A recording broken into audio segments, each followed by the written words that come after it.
فاتحہ۔ بسم اللہ الرحمن الرحیم، الحمد للہ رب العالمین،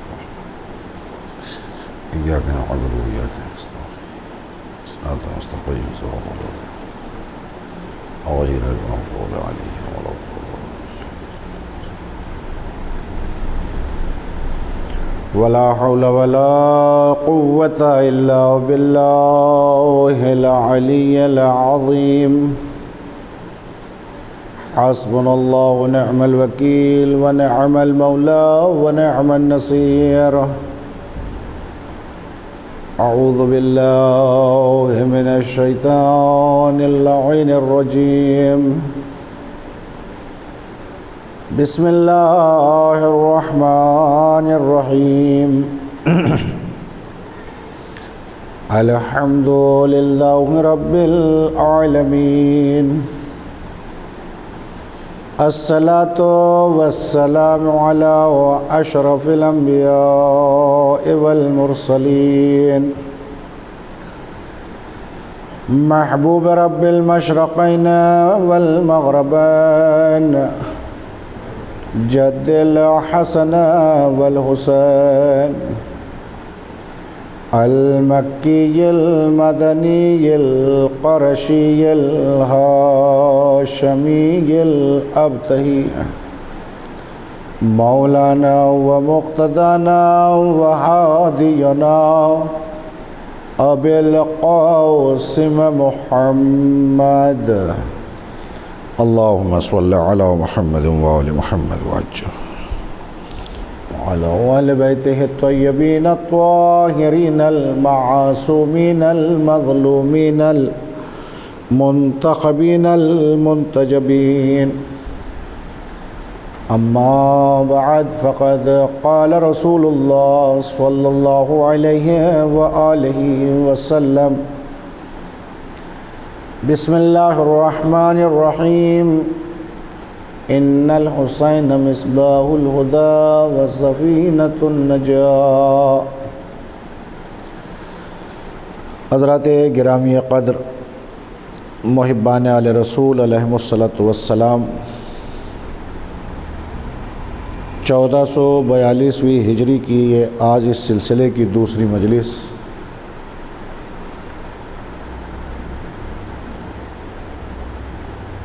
آپ حضرات کے گوش گزار کرنے کے لیے حاضر ہوئے ہیں۔ بطفیل محمد اور آل محمد اور زیر سرپرستی ولی عصر قائم آل محمد امام زمان عجل اللہ شریف،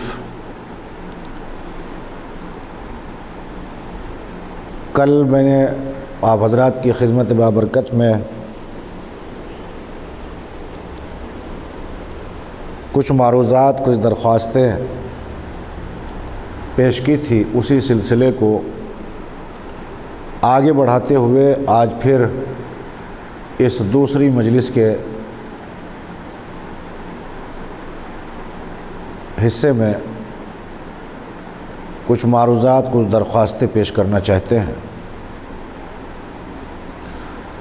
سرکار خاتم المرسلین احمد مجتبیٰ حضرت محمد مصطفیٰ صلی اللہ علیہ وآلہ وسلم کی حدیث، وہ معتبر حدیث کہ جس کو عالم اسلام نے بھی قبول کیا اور ان کی کتب میں متواتر طریقے سے نقل ہوئی ہے، اس سے کسی کو انکار نہیں ہے کہ بے شک حسین ہدایت کا چراغ ہیں اور کشتی نجات ہیں۔ یاد فرزند زہرا میں ہر قوم و ملت، ہر وہ انسان کہ جس کا ضمیر زندہ ہے،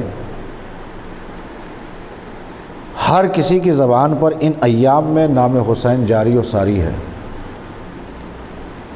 معلوم یہ ہوا کہ یاد اسے ہی کیا جاتا ہے کہ جو یاد کے لائق ہوتا ہے، تعریف اسی کی جاتی ہے جو لائق تعریف ہوتا ہے۔ مدح اسی کی ہوتی ہے جو لائق مدح ہوتا ہے،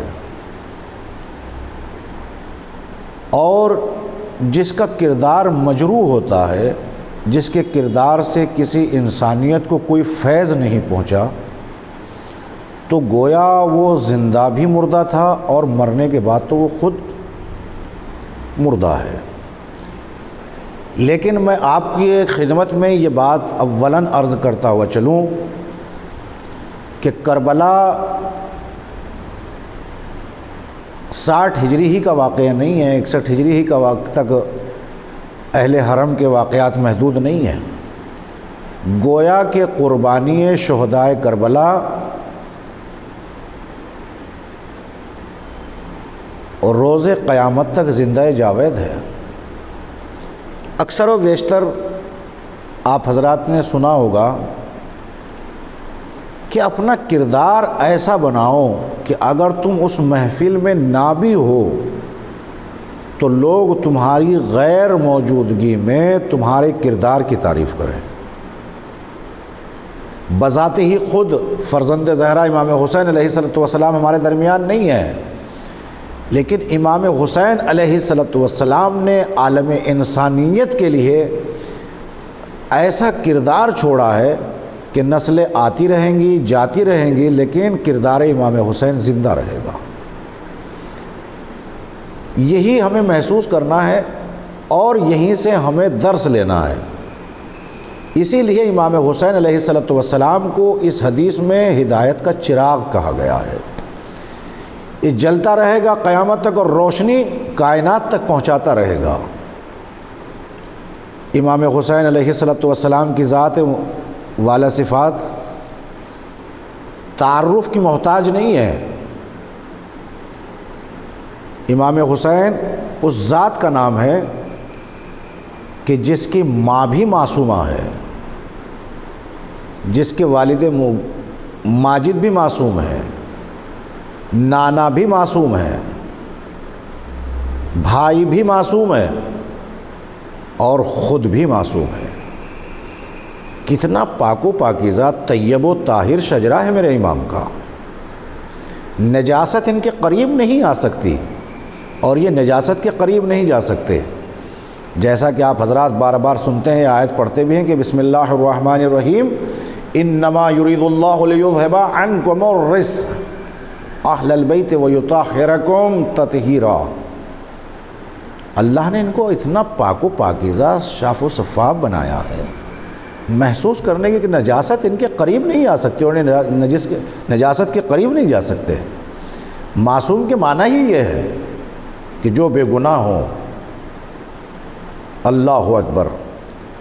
یہی وجہ ہے کہ امام حسین علیہ السلام نے اپنے کردار سے عالم انسانیت کو منور کیا ہے اور روشنی پہنچائی ہے۔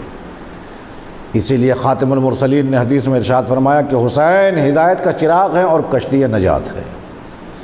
کردار امام حسین علیہ السلام کو لوگ دیکھتے چلے جائیں، یہ آئینہ ہے ہمارے لیے۔ میں آپ کی خدمت میں عرض کروں کہ آئینے کا دستور کیا ہے؟ آئینہ کس لیے رکھا جاتا ہے؟ جب انسان ایک چھوٹے سے کام کے لیے اپنے گھر سے نکلتا ہے تو نکلنے سے پہلے وہ اپنے چہرے کو آئینے میں دیکھتا ہے، اور جب آئینے میں چہرے کو دیکھتا ہے تو چہرہ بغیر کسی مبالغے کے، بغیر کسی تمہید کے، بغیر کسی روک تھام کے اس کے عیب کو ظاہر کرتا ہے۔ اگر اچھائی ہے تو اس کی اچھائی کو بیان کرتا ہے، اگر چہرے پہ داغ لگا ہے تو یہ آئینہ آپ کے داغ کو چھپائے گا نہیں، فوراً بتائے گا کہ تمہارے چہرے پہ داغ کہاں لگا ہوا ہے۔ تو عزیزان محترم، آل محمد علیہ السلام کی مثال جو ہے وہ آئینے کی مثال ہے۔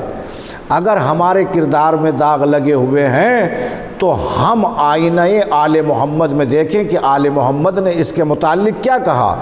تو پروردگار عالم نے ہمارے لیے ایک آئینہ نہیں بنایا، ایک آئیڈیل نہیں بنایا، بلکہ اللہ نے ہمیں 14 معصومین جیسے آئینے پیش کیے۔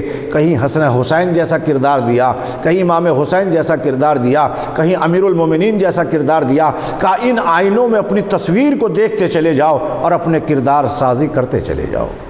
کتنا بہترین پیغام ہے، کتنا بہترین میسیج ہے، لیکن ذرا عالم انسانیت غور اور فکر تو کرے۔ میں آپ کی خدمت میں، کیونکہ امام حسین میں نے موضوع بھی یہی رکھا ہے کہ حسین ہدایت کا چراغ ہے اور کشتی نجات ہے، تو لہٰذا میں اسی کے متعلق آپ کی خدمت میں باتوں کو عرض کروں، اور میں واقعات کو اس لیے کوٹ کرتا ہوں کیونکہ مجلسیں ریکارڈ ہو رہی ہیں، تو تاکہ لوگوں کے ذہن میں مجلسوں کے حوالے سے کچھ خاکے محفوظ رہ جائیں اور محسوس ہو کہ واقعاً ہم نے مجلس سنی ہے۔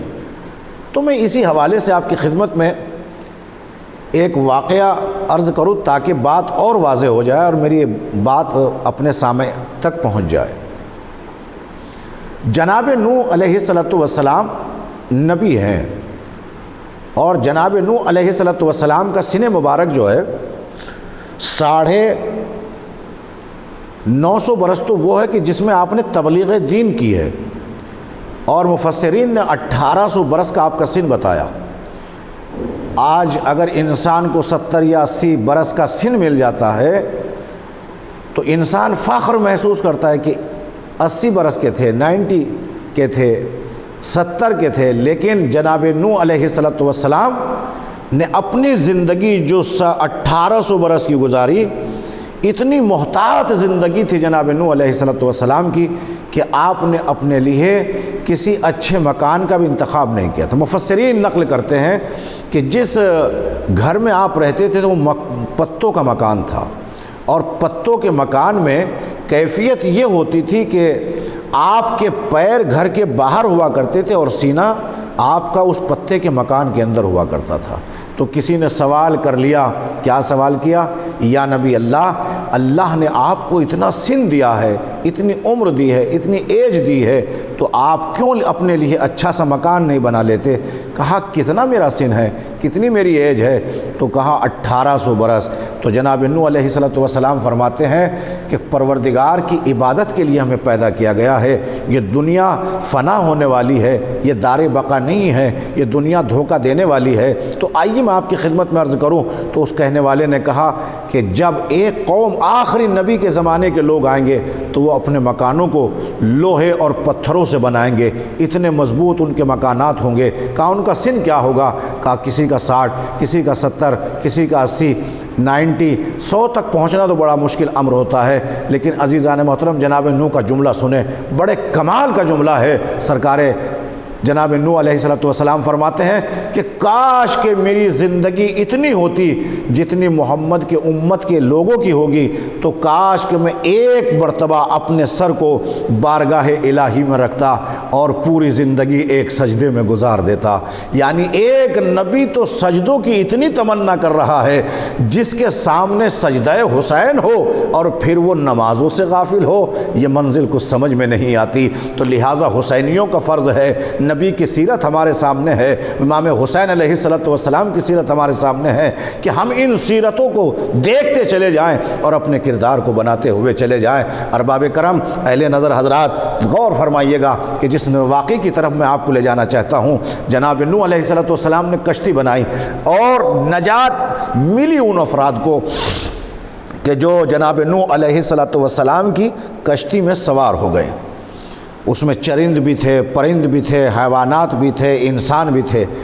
اسی لیے جناب نوح علیہ السلام کو آدم ثانی کہا جاتا ہے۔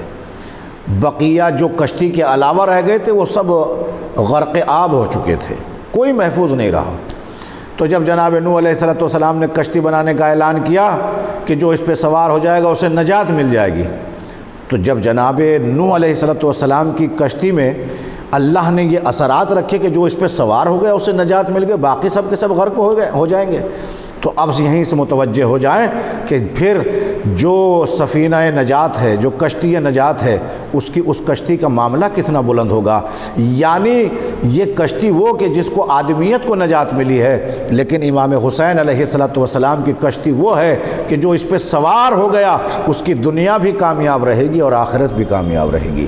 ایک معظمہ جناب نوح علیہ السلام کے زمانے میں ہے، اور وہ آتی ہے اور آنے کے بعد کہتی ہے، یا نبی اللہ، میں نے سنا ہے کہ آپ کشتی بنا رہے ہیں۔ کہا ہاں۔ کہا جو اس پہ سوار ہو جائے گا اسے نجات مل جائے گی۔ کشتی بن ہی رہی تھی کہ 1-2 دن میں تو کشتی نہیں بنی، سالوں لگ گیا کشتی بننے کے لیے۔ تو جناب نوح علیہ السلام کی بارگاہ میں یہ معظمہ اپنے کپڑوں کی گٹھری باندھتی تھی اور صبح ہی آ کر بیٹھ جایا کرتی تھی۔ جناب نوح علیہ السلام اس معظمہ کو دیکھتے تھے، کہا کیوں آئی ہو؟ کہا کشتی میں سوار ہونے کے لیے آئی ہوں۔ مسلسل اس کا آنے جانے کا سلسلہ جاری و ساری رہا، اور جاری و ساری رہنے کے بعد روایت کے فقرے یہ بتاتے ہیں کہ ایک دن جناب نوح علیہ السلام نے اس معظمہ سے وعدہ کیا کہ تم مطمئن رہو، تمہیں ہم کشتی پر ضرور لے کر جائیں گے، تم اپنے گھر چلی جاؤ، ابھی کشتی تیار نہیں ہوئی۔ اس معظمہ کا کردار تو دیکھیے کہ نبی کی زبان پر کتنا یقین تھا کہ نبی نے وعدہ کیا ہے تو نبی مجھے اپنی نجات کی کشتی پر ضرور سوار کریں گے۔ معظمہ کپڑوں کی گٹھری لے کر وہاں سے واپس چلی، اور واپس چلنے کے بعد اپنی ایک جھوپڑی میں آ کے زندگی گزارنے لگی۔ اللہ اکبر، وہ وقت آ گیا کہ کشتی تیار ہو گئی، چرندوں پرندوں انسانوں حیوان سب کے سب کشتی میں سوار ہو گئے۔ جب کشتی میں سوار ہوئے، اللہ کی طرف سے بارش برسنا شروع ہو گئی، زمین سے پانی ابلنا شروع ہو گیا، گویا کہ یہ زمین ایک پانی کا تختہ بن چکی تھی، جدھر نظر اٹھتی تھی سوائے پانی کے نظر نہیں آتا تھا، گویا کہ پہاڑوں کی بلندیوں کو عبور کر چکا تھا پانی، درخت ڈوب چکے تھے، ہر خطۂ زمین غرق آب ہو چکا تھا۔ عالم یہ تھا کہ کچھ باقی نہیں تھا، بس یہیں تک مجھے آپ حضرات کو لانا تھا۔ اب واقعے کا خلاصہ ہے، نتیجہ آپ کے سامنے ہے، ملاحظہ فرمائیے گا۔ جب جناب نوح اس کشتی پہ سوار ہوئے اور سوار ہونے کے ساتھی جتنے تھے سب سوار ہو کر چلے، اللہ اکبر، 40 دن تک مسلسل یہ کشتی جاری و ساری رہی۔ وہ وقت بھی آیا کہ جب پانی اترنا شروع ہو گیا، دنیا غرق آب ہو چکی تھی۔ غرق آب ہونے کے بعد جناب نوح پھر خشکی میں تشریف لانے کے بعد ظاہر سی بات ہے کہ نبی کی دعا، اور نبی کی دعا کے بعد اللہ کی طرف سے یہ عذاب، اور عذاب کے بعد روایت کے فقرے یہ کہتے ہیں کہ جناب نوح نے یہ منظر دیکھا کہ اب کوئی زندہ نہیں ہے، بس وہ ہی باقی بچے ہیں جو میری کشتی میں سوار ہوئے تھے۔ اس منظر کو دیکھ کر جناب نوح معائنے کے لیے نکلے کہ دیکھے تو صحیح اس زمین کا کیا حالت ہے، کیا کیفیت ہے۔ کیا دیکھا کہ ایک جھوپڑی ہے، اس جھوپڑی میں ایک چراغ کی روشنی آ رہی ہے۔ اللہ اکبر، یہ واقعہ واقعاً بڑا موضوع کن واقعہ ہے، اس کو آپ ملحوظ خاطر فرمائیے گا۔ جب جناب نوح نے دیکھا کہ سب غرق ہو گئے، یہ جھوپڑی کیسے محفوظ ہے، اس جھوپڑی کے اندر چراغ کیسے جل رہا ہے، یہ کیفیتیں کیسے نظر آ رہی ہیں، جب جناب نوح قریب پہنچے اور قریب پہنچے اور قریب پہنچے، پہنچنے کے بعد آواز دی۔ آواز بھی کیا تھی؟ اللہ اکبر، اللہ اکبر کی تکبیر کو بلند کیا۔ بس میرے عزیزو، نبی پہلے اللہ کو یاد کرتا کہ پروردگار سب غرق ہو گئے، تیری قدرت کے کرشمے کہ اتنا پانی ہونے کے باوجود یہ جھوپڑی محفوظ ہے، جھوپڑی کے اندر چراغ جل رہا ہے، چراغ جلانے والا بھی کوئی موجود ہوگا، آخر یہ ماجرا کیا ہے؟ عزیزو، نبی کی آواز تکبیر پر یہ معظمہ اپنے اس جھوپڑی کے باہر آئی، اور آنے کے بعد ایک مرتبہ کیا دیکھا کہ اللہ کا نبی کھڑا ہوا ہے، جناب نوح کھڑے ہوئے ہیں۔ کہا معظمہ تم کیسے باحیات ہو، آخر کیوں؟ کہا یا نبی اللہ، آپ نے مجھ سے وعدہ کیا تھا کہ میں آپ کو اپنی کشتی پر ضرور سوار کروں گا۔ میرے عزیزو، اتنا کہنا تھا کہ ایک مرتبہ جناب نوح نے سوال کیا کہ اے معظمہ، کیا تمہارے گھر تک، تمہاری جھوپڑی تک اتنا طوفان آیا، اتنا پانی برسا، کیا تمہیں محسوس نہیں ہوا؟ کہا ایک دن ہلکی سی مجھے بارش کی فوارے تو دکھائی دی ہیں، گرج تو میں نے سنی ہے، لیکن پوری زمین پانی کا تختہ تھا یہ میں نے نہیں دیکھا۔ اس کے بعد جناب نوح مسکرائے۔ ایک مرتبہ یہ معظمہ کہتی ہے یا نبی اللہ یاد رکھیے گا، کیا کہا؟ جب میں نے آپ سے یہ کہا تھا کہ میں آپ کی کشتی میں سوار ہو کر حیات چاہتی ہوں، زندگی چاہتی ہوں، آپ نے کہا تھا کہ میں جب کشتی پر لوگ سوار ہوں گے تو میں آپ کو اپنی کشتی پر ضرور بلا لوں گا، اور یہ طوفان بھی آ گیا، ٹل بھی گیا۔ کہا کہ تیری جھوپڑی کیسے محفوظ رہی؟ کہا جہاں تک میرے گھر کا احاطہ ہے وہاں اس کے سرحد کے اوپر پانی کی دیوار کھڑی ہوئی تھی، اور میرا گھر محفوظ تھا۔ اب جملہ میں آپ کے حوالے کروں، جس کے سینے میں اللہ اور اس کے نبی کی محبت ہوتی ہے، خدا اس کے گھر کو غرق آب نہیں ہونے دیتا۔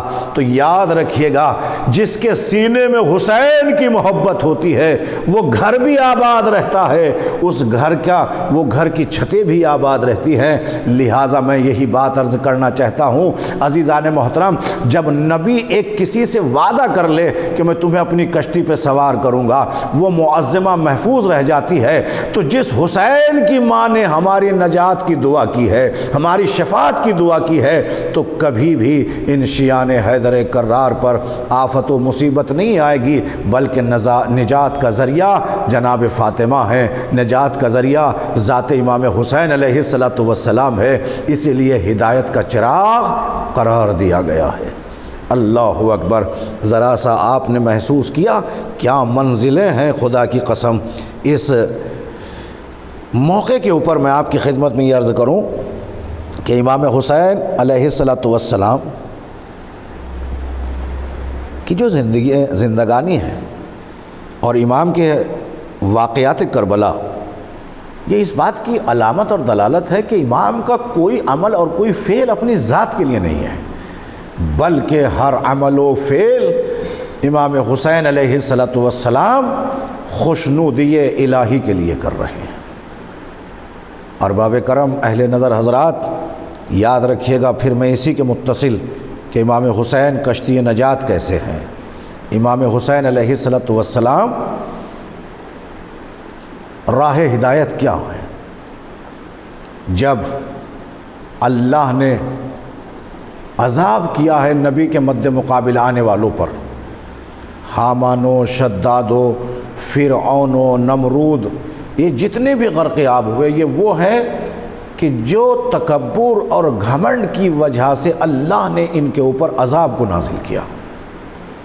عزیزان محترم، یہی وہ واقعات اور حالات ہیں کہ جس کو دھسا دیا گیا تھا پانی کے اندر عذاب کی وجہ سے۔ کیوں؟ کیونکہ یہ مغرور ہو چکے تھے، متکبر ہو چکے تھے، یہ بھول چکے تھے۔ لیکن انسان کو کبھی متکبر نہیں ہونا چاہیے، انسان ہمیشہ منکسر مزاج ہونا چاہیے۔ روایت کے فقرے یہ کہتے ہیں کہ جب جناب یونس شکم ماہی میں مسلسل دریا کی سیر کرتے رہے اور مچھلی ان کو لے کر تہہ آب میں پہنچی، اللہ اکبر، اور جناب یونس علیہ السلام شکم ماہی میں تسبیح پڑھ رہے تھے۔ تسبیح پڑھتے پڑھتے جب جناب یونس کی آواز کو اس شخص نے سنا کہ جس کے اوپر عذاب کیا گیا تھا، جو دھسا ہوا تھا، جس کو فرشتے نیچے کی طرف لے جا رہے تھے، ایک مرتبہ اس عذاب شدہ فرد نے کہا، کیا بنی اسرائیل کے انبیاء موجود ہیں؟ کیا موسیٰ کی آواز ہے؟ کیا ہارون کی آواز ہے؟ کہا ان کو گزرے ہوئے زمانہ ہو گیا۔ کہا پھر یہ کون ہے؟ ہائے کہ جو دریا کی تہ سے بنی اسرائیل کے نبی کی آواز بلند ہو رہی ہے۔ کہا یہ اللہ کا نبی جناب یونس ہے جو شکم ماہی میں تسبیح پروردگار کر رہا ہے۔ بس اس منزل کو سن کر اس عذاب شدہ نے ایک فقرہ کا، آہ بنی اسرائیل کے اوپر یہ وقت آ گیا۔ اللہ اکبر، اتنا کہنا تھا کہ آواز قدرت آئی، اور آواز قدرت یہ تھی کہ بس اس کے عذاب کو یہیں روک دیا جائے۔ اللہ اکبر۔ اب میرا سوال یہاں پر یہ ہے کہ اللہ نے اس کے عذاب کو یہاں پر کیوں روکا؟ وجہ یہ بتائی جاتی ہے کہ اس نے ایک نبی کی محبت میں سرد آہ بھری، تو اللہ نے اس کے عذاب کو وہیں روک دیا۔ تو عزیزان محترم، اگر ایک نبی یا اللہ کے مقابلے پر آنے والے پر عذاب نازل ہو اور وہ ایک نبی کی محبت میں سرد آہ بھرے، اس کے دل سے محبت کی وجہ سے ایک آہ کی آواز نکلے، تو پروردگار اس کے عذاب میں تخفیف کرتا ہے۔ تو پھر میں فقرہ کہہ سکتا ہوں کہ جو اس کی نسلیں مسلسل غم امام حسین علیہ السلام میں مجلسوں، نوحہ خانیوں، مرثیہ خوانی و ماتم برپا کر رہی ہے، تو جب ایک نبی کی ایک نبی کی محبت میں آہ نکلنے پر اس کے عذاب میں تخفیف ہو سکتی ہے، تو کیا فرزند رسول کے غم میں رونے سے ہمارے گناہ معاف نہیں ہو سکتے؟ اللہ اکبر، کیا مرتبہ ہے! اسی لیے امام حسین علیہ السلام کو ہدایت کا چراغ کہا گیا، کشتی نجات کہا گیا۔ میرے عزیزوں، محسوس کیجئے گا، اپنے کردار کو ہم سنواریں اور بنائیں۔ واقعاً جس کمیٹی نے اس مجلسوں کا اہتمام کیا ہے، کیونکہ یہ ریکارڈنگ ہو رہی ہے، یوٹیوب تک بھی پہنچے گی انشاءاللہ، جب تک یہ سلسلہ جاری رہے گا اور جہاں جہاں تک یہ آواز جاتی رہے گی، خدا کی قسم سلسلہ ثواب جاریہ جاری و ساری رہے گا، اس کو کوئی ختم نہیں کر پائے گا، کیونکہ امام حسین علیہ السلام کے غم کو ختم کرنے کے لیے نہ جانے کیسے کیسے بادشاہ آئے، نہ جانے کیسی کیسی حکومتیں آئی، نہ جانے کیسے کیسے جلاد اس دنیا میں پیدا ہوئے، کس کس طریقے سے رکاوٹیں ڈالی، لیکن نہ کل کوئی حسین کے غم کو مٹا سکا، نہ آج کوئی غم حسین کو ختم کر سکا۔ کیوں نہیں کر سکا؟ وجہ کیا ہے؟ وجہ یہ ہے کیونکہ اللہ نے اس کی ضمانت لی ہے۔ حسین کا اگر عمل اپنی ذات کے لیے ہوتا تو کسی کی چیز شے باقی نہیں رہتی، لیکن حسین نے ہر عمل کو خوشنودی الہی کے لیے کیا۔ جو کچھ حسین کے پاس تھا حسین نے وہ اللہ کی بارگاہ میں خرچ کر دیا۔ اب اللہ کا قانون یہ ہے کہ هل جزاء الاحسان الا الاحسان، احسان کا بدلہ احسان ہے۔ حسین نے سب کچھ سرمایہ بارگاہ الہی میں لٹا دیا۔ اب اللہ کے اوپر یہ ہے کہ حسین کے نام کو قیامت تک زندہ رکھے۔ میرے عزیزو، اس غم میں کبھی تخفیف نہیں ہوئی، ہر سال اضافہ ہوتا ہے، ہر سال اس میں مومنین بڑھتے ہیں، ہر سال نہ جانے حسین کی عقیدت پر لوگ اپنے کو مذہب کو بدل کر غم امام حسین علیہ السلام میں شریک ہوتے ہیں۔ میرے عزیزو، ہم کیا ہیں؟ کافر افراد حسین کی فرش عزا بچھا کر کبھی حسین کے بچوں کا ماتم کرتے ہیں، کبھی حسین کے لخت جگروں کو یاد کرتے ہیں، کبھی حسین کی قربانی کو یاد کرتے ہیں۔ میں اس منزل کے اوپر ایک واقعہ کوٹ کرتا ہوا چلوں تاکہ آپ محسوس کریں، اور یہیں سے ربط مصائب میں شروع کر دوں گا۔ روایت کے فقرے یہ بتاتے ہیں کہ شب روز عاشوراء جب امام حسین علیہ السلام کا جلوس نکلتا ہے تو ظاہر سی بات ہے کہ جو افراد عزادار ہوتے ہیں، ماتمیہ دستہ ہوتا ہے، وہ اپنے نالین نکال کر امام حسین علیہ السلام کی خدمت میں ان کی ماں کا پرسہ پیش کرتے ہیں، اور بیٹے کا پرسہ جناب زہرا کی خدمت میں پیش کیا جاتا ہے۔ کوئی آنکھوں کے ذریعے سے پیش کرتا ہے، کوئی ماتم کے ذریعے سے پیش کرتا ہے، کوئی مجلس برپا کر کے پیش کرتا ہے۔ ہر عزادار اپنے اپنے اعتبار سے بارگاہ زہرا میں پرسے کو پیش کرتا ہے۔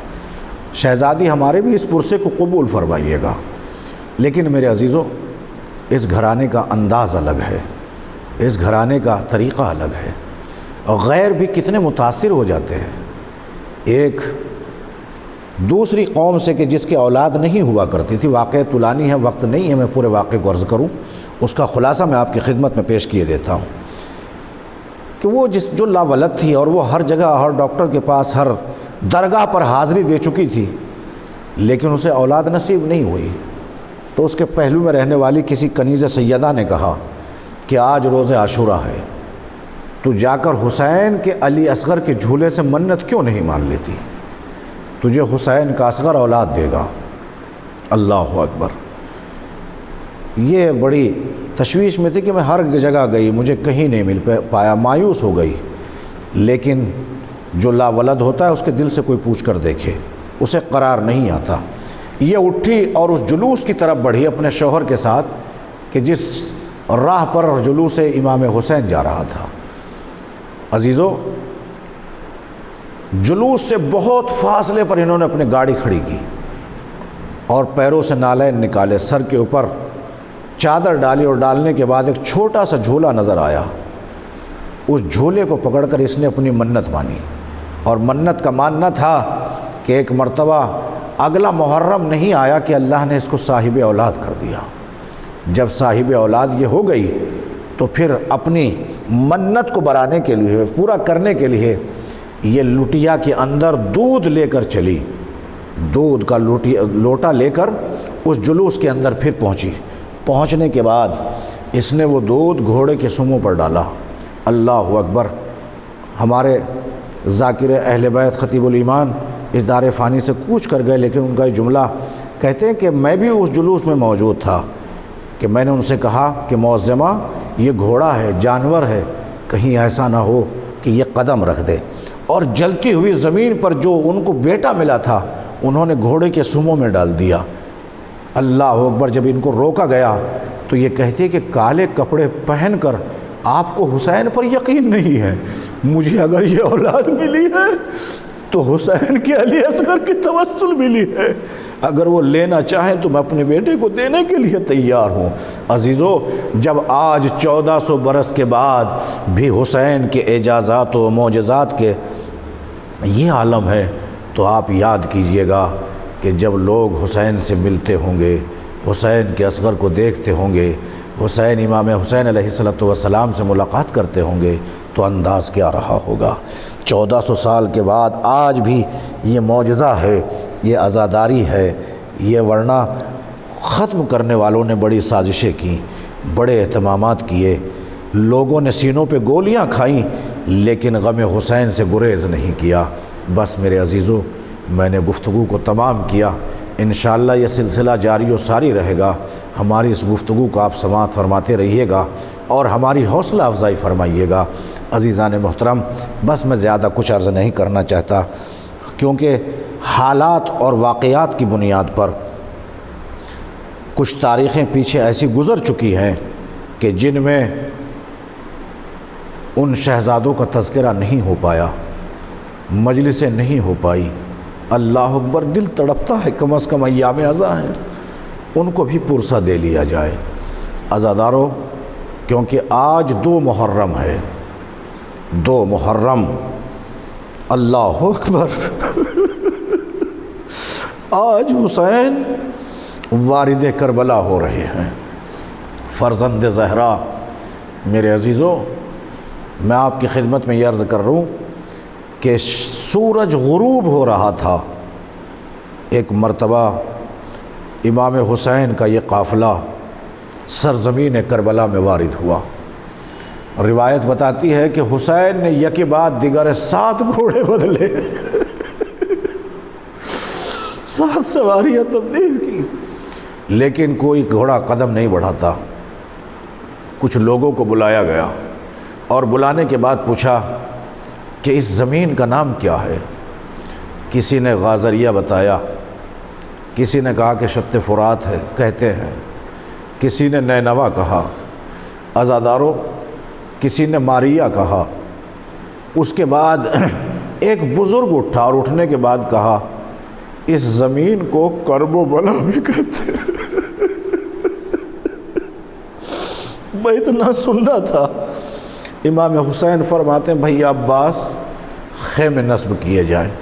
خیمے نصب کیے گئے اور خیمے نصب کرنے کے بعد اللہ اکبر، ایک مرتبہ ثانی زہرا جناب زینب سلام اللہ علیہا نے کہا کہ ذرا میرے بھائی حسین کو بلایا جائے۔ عزیزو، جب یہ میں جملہ پڑھ رہا تھا تو کچھ دیر تک آنکھوں سے آنسو رواں اور دواں رہے۔ اللہ اکبر! کتنا درد ہے اس فقرے کے اندر کہ جب ثانی زہرا نے اپنے بھائی حسین کو بلا کے کچھ تو کہا ہوگا نا۔ ہاں عزادارو، ایک مرتبہ شہزادی فرماتی بھیا جب سے ہم نے یہ خیمے لگائے ہیں، سورج غروب ہو گیا ہے، اندھیرا چھا گیا ہے، ایک بی بی کے در خیمہ کے پیچھے سے رونے کی آواز آ رہی ہے۔ بس جیسے یہ کہا، امام حسین تڑپ کے کہتے ہیں بہن زینب یہ کسی اور کی آواز نہیں ہے، میری ماں فاطمہ زہرا کی آواز ہے۔ اللہ اکبر! میری ماں فاطمہ زہرا کی آواز ہے۔ سن لیا آپ حضرات نے عزادارو، کیونکہ ادھر مدینہ حسین نے چھوڑا اور مدینہ چھوڑنا تھا کہ زہرا نے جنت البقیع کو چھوڑ دیا۔ کہا میرے حسین جہاں جہاں تو جائے گا تیرے ہمراہ تیری ماں زہرا چلے گی۔ اللہ اکبر! کہاں کہاں زہرا پہنچی ہے، آئیے میں آپ کی خدمت میں تھوڑے سے معروضات کو عرض کروں۔ ارباب اعضاء، جب ایک منزل پر حسین کا قافلہ رکا، قافلے کا رکنا تھا، اس سے کچھ دیر قبل، اس سے کچھ پہلے امام حسین منزل کر چکے تھے، لیکن کچھ فاصلہ دینے کے بعد پھر جب قافلہ رکا تو جناب عباس علیہ السلام امام حسین کے قریب آئے، اور آنے کے بعد کہتے ہیں آقا ابھی تو ہمارا قافلہ رکا تھا، اتنی جلد پھر منزل؟ کہا کہ میرے قریب بیٹھ جاؤ۔ حسین کے قریب عباس بیٹھے، بیٹھنے کے بعد ایک مرتبہ کہا آج میرے غریب مسافر کی خیر نہیں ہے، میرے ایلچی پر وقت مصیبت ہے، کیونکہ جناب عباس سے جناب مسلم بن عقیل کا دوہرا رشتہ تھا، کیونکہ آپ کی بہن جناب رقیہ کا رشتہ جناب مسلم بن عقیل کے ہمراہ ہوا تھا۔ اللہ اکبر! جناب مسلم کو گرفتار کر لیا گیا، اور گرفتار کرنے کے بعد راوی کہتا ہے کہ ایک مرتبہ امام حسین نے کہا عباس میری انگلیوں کے 2 انگلیوں کے درمیان دیکھو۔ اب جو غازی نے 2 انگلیوں کے درمیان دیکھا تو کیا دیکھا کہ دارالعمارہ ہے، دارالعمارہ کی چھت پر جناب مسلم بن عقیل ہے، جلاد تلوار اٹھائے کھڑا ہے۔ غازی تڑپ گئے کہ مولا میرا بھائی مسلم کتنا غریب ہے، عالم مسافرت میں کوئی ساتھ دینے والا نہیں ہے، کاش کہ میں کوفہ میں ہوتا اور میں اپنے بھائی مسلم کی نصرت کرتا۔ اب جملہ سنے میں نے اس واقعے کو کیوں رکھا، تو ایک مرتبہ امام فرماتے ہیں کہ عباس ذرا غور سے دیکھو میری انگلیوں کے درمیان۔ اب جو امام حسین علیہ السلام کی انگلیوں کے درمیان غازی نے دیکھا، کہا ذرا دارالعمارہ کی دیوار کے نیچے دیکھو۔ ایک مرتبہ دیکھا، کیا دیکھا کہ ابا کا دامن پھیلائے ہوئے ایک بی بی مسلم کے سر کا انتظار کر رہی ہے۔ کہا مولا یہ کون ہے؟ کہا میری ماں فاطمہ زہرا۔ اجرکم علی اللہ، اجرکم علی اللہ۔ عزادارو کون مسلم؟ سن سکیں گے آپ جملوں کو؟ میں آپ کی خدمت میں عرض کرنا چاہتا ہوں، چند فقرے ہیں مصائب کے، آپ بہت گریہ فرمائیے گا۔ ربط یہیں سے دیا میں نے۔ عزیز و جناب مسلم کے اوپر اتنا ظلم کیا گیا، یہ رخسار کٹے ہوئے تھے، بھنوریں کٹی ہوئی تھی، ظالموں نے اتنی بہترتی سے جناب مسلم کو شہید کیا۔ عالم مسافرت ہے، عالم غربت ہے، مسلم سے یتیم بچھڑ چکے ہیں۔ ارباب اعضاء، کس کس منزل کو میں آپ کی خدمت میں عرض کروں؟ میرے عزیزو، جناب مسلم کی بڑی قربانیاں ہیں، 2 شہزادے شہید ہوئے ہیں، اور جب شام غریبہ آئی ہے تو آپ کی بیٹی گھوڑوں کی ٹاپوں میں رو دی گئی۔ بڑی قربانیاں ہیں جناب مسلم بن عقیل کی۔ ہاں عزاداران امام 2 شہزادے جو آپ سے بچھڑ گئے تھے، مجلس تمام ہو جائے گی اس روایت کے اوپر۔ عزادار و راوی بیان کرتا ہے کہ جناب مسلم کے 2 چھوٹے چھوٹے بچے جو باپ سے بچھڑ گئے تھے، ایک کا نام محمد ہے، دوسرے کا نام ابراہیم۔ راوی کہتا ہے کہ وہ وقت بھی آیا کہ ان کو قید خانے میں رکھا گیا، اور قید خانے میں رکھنے کے بعد جب ان کو رہائی ملی، واقعات تو بہت ہے، تمام چیزوں کو چھوڑتے ہوئے مخصوص روایت میں آپ کی خدمت میں عرض کرتا ہوں۔ ارباب اعضاء، راوی کہتا ہے کہ جب بچے راستہ بھول گئے تو دن کا سورج نکلا اور ایک درخت کے اوپر بیٹھ گئے۔ ایک معظمہ دریا کے قریب جاتی اور جانے کے بعد پانی میں 2 بچوں کے عکس نظر آتے ہیں۔ جب ان چاند سی صورتوں کو پانی میں دیکھا تو پلٹ کر سر اٹھایا اور اٹھا کر دیکھا کہ 2 بچے درخت پر سوار ہیں، پورے حالات اور واقعات پوچھے، ان کو سہلا کر یہ اپنے گھر لے گئی، ان کو کھانا کھلایا، ایک حجرہ خالی کر کے ان کو دیا کہ تم لیٹ جاؤ۔ عزادارو، اس کا شوہر ملعون کی طرف سے اعلان تھا کہ جو مسلم کے یتیموں کو تلاش کر کے لائے گا ہم اسے بہت بڑا انعام پیش کریں گے۔ عزادارو، یہ نصف شب میں گھر پہنچا، بچے سو چکے تھے۔ عزادارو، اس نے کھانا کھایا اور کھانا کھانے کے بعد ایک مرتبہ ایک بھائی نے خواب میں بابا کو دیکھا کہ بیٹا یہ تیری آخری رات ہے۔ جیسے ہی یہ فقرہ کہا تو دوسرا بھائی اٹھا۔ جب بھی کسی نے خواب دیکھا تو سمجھ میں آتا ہے کہ اس کی زندگی کی یہ آخری رات ہے۔ ارے قید خانے میں حسین کی سکینہ نے خواب میں بابا کو دیکھا۔ زینب نے کہا بیٹا تو نے کیا دیکھا؟ کہا بی بی میرا بابا آیا تھا۔ زینب سمجھ گئی میری سکینہ کی یہ آخری رات ہے۔ عزادارو ایسا ہی خواب مسلم کے بچوں نے دیکھا۔ دیکھنے کے بعد جناب مسلم کے بچوں کی آواز رونے کی جب باہر آئی تو یہ ملعون اٹھا کہ یہ بچوں کی رونے کی آواز کہاں سے آ رہی ہے۔ اس حجرے میں پہنچا جس حجرے میں یہ دو شہزادے تھے۔ کہا تم کون؟ عزادارو یہ پہچان گیا، اور اس نے ایک رسی لی اور لینے کے بعد دیوار کے تھام سے ان بچوں کو باندھ دیا، رخسار پر تماچے لگائے، بالوں سے پکڑا۔ اللہ کسی یتیم کے ساتھ ایسا ظلم نہ کرے کہ جیسے قرآن کی آیت ہے فَأَمَّا الْيَتِيمَ فَلَا تَقْهَرْ۔ ارے یتیموں کے ساتھ ظلم نہیں کیا جاتا ہے، یتیمان مسلم کے اوپر ایسا ظلم و ستم ڈھایا گیا۔ عزاداروں مجھے پوری روایت نہیں پڑھنی، شہادت کے حوالے سے 2-3 فقرے عرض کرنا ہے۔ رونا اس طریقے سے رونا جس طریقے سے ایک ماں جوان بیٹے کے لاشے پر روتی ہے، نہ جانے کس کے پہلو میں سیدہ ٹوٹی ہوئی پسلیوں پر ہاتھ رکھے بیٹھی ہے کہ میں اپنے لال کا پرسہ لینے کے لیے آئی ہوں۔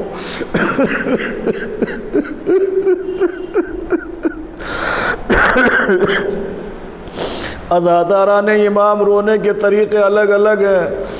اس طریقے سے حسین پر نہ رونا، حسین کے بچوں پہ نہ رونا، جس طریقے سے محلے والے روتے ہیں، بلکہ ایسے رونا جیسے ایک بھائی کے جنازے پہ بھائی روتا ہے، جیسے ایک بیٹے کے جنازے پر کوئی باپ روتا ہے۔ عزاداروں خوش قسمت ہیں جنہیں رونے کا موقع ملتا ہے۔ سنیے گا میں جہاں تک لانا چاہتا تھا آخری روایت ہے، آپ آمادہ ہیں رونے کے لیے؟ ارے ہم کتنے خوش قسمت ہیں کہ آزادی کے ساتھ بیٹھ کر مصائب پڑھ کر حسین پر آنسو بہا رہے ہیں۔ ارے جس سینے پہ سکینہ سوتی تھی جب وہ روتی تھی تو بچی کو رونے نہیں دیا جاتا تھا، رخساروں پر تماچے۔ اجرکم علی اللہ، اجرکم علی اللہ۔ اللہ کوئی غم نہ دے سوائے غم حسین کے۔ اللہ آپ حضرات کے رونے کو قبول فرمائیں۔ اور باب ہزار راوی کہتا ہے کہ یہ مسلم کے یتیم بچوں کو گرفتار کر کے یہ ملعون صبح کو لے کر چلا، تمام مسائب میں نے چھوڑ دیا۔ آخری روایت پڑھ رہا ہوں۔ جب دریا کے کنارے لے جایا گیا بچوں نے ہاتھوں کو جوڑا، لیکن ملعون کہاں ماننے والا تھا۔ راوی کہتا ہے کہ ایک مرتبہ ایک بھائی نے کہا کہ اچھا ہمیں نماز پڑھنے کی اجازت دے دے۔ ملعون کہتا ہے کیا نماز تمہیں بچا لے گی؟ عزادارو بھائی کی محبت کیسی ہوتی ہے ذرا ملحوظ رکھے۔ بڑا بھائی چھوٹے سے کہتا کہ بھیا پہلے میں قربان ہوں گا، بڑا کہتا تھا بھیا پہلے میں قربان ہوں گا۔ عزادارو ملعون نے تلوار اٹھائی، تلوار اٹھا کر ایک بھائی کو قتل کیا، سر اپنے پاس رکھ لیا، لاشے کو دریا کے حوالے کر دیا۔ عزادارو یہی مجھے مصائب پڑھنا تھا، اس کے لیے میں نے اس روایت کو رکھا۔ راوی کہتا ہے کہ لاشا ابھی پانی پہ ٹھہرا ہوا تھا، بالکل ایسا تھا کہ جیسے خشکی میں لاشا رکھا ہو۔ عزاداروں جب دوسرے بھائی کے تن سے سر کو جدا کر لیا اور اس کے لاشے کو دریا میں ڈالا، دونوں لاشیں قریب ہوئی، بڑے بھائی نے اپنا ہاتھ دوسرے بھائی کے سینے پر رکھا اور دریا کی موجوں پہ تیرتے ہوئے لاشیں چلے۔ ایک جگہ ہے جس کا نام ہے مسیب، مسیب میں ایک نقاب پوش بی بی دریا کے کنارے بیٹھی ہوئی ہے، دو بہتی ہوئی لاشوں کو آتے ہوئے دیکھا۔ بی بی کہتی ہے مسیب والو، ارے میرے یتیموں کے لاشیں آ رہے ہیں، میں اتنا کہنا تھا کہ مسیب والوں نے لاشوں کو نکالا اور مسیب میں یہ مسلم کے یتیموں کو دفن کیا۔